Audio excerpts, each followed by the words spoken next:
So what does spaying and neutering have to do with cancer risk?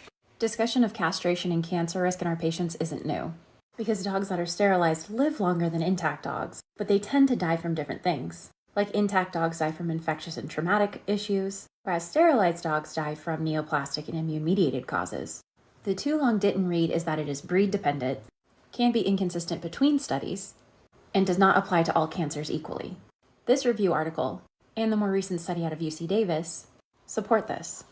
Let's take lymphoma, for example, where a study of over 14,000 cases showed that intact males were at the greatest risk for developing lymphoma compared to intact females, castrated males, or spayed females.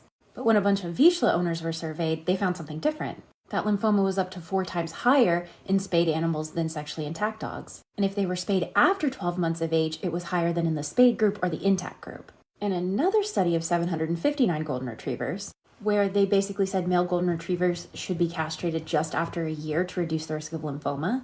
But a study of 1,500 labs found that the risk of lymphoma was not higher at any neuter time period compared to intact animals for males or females. And even when talking about things like hemangiosarcoma, which is rare overall but not rare in certain breeds, there were breed and castration differences in prevalence of hemangiosarcoma. And so these breeds should be treated differently than the general population.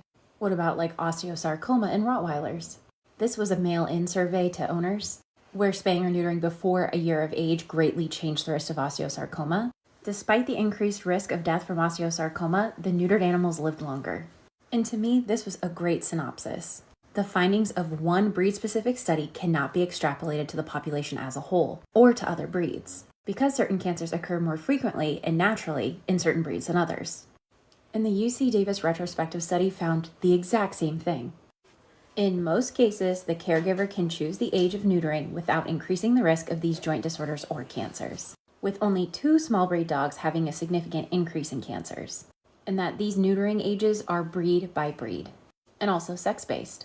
And using their own data, there was only 2 instances where they did not recommend spay or neuter at all. Recommendations will continue to change as more information comes out. And let's do as these papers suggest.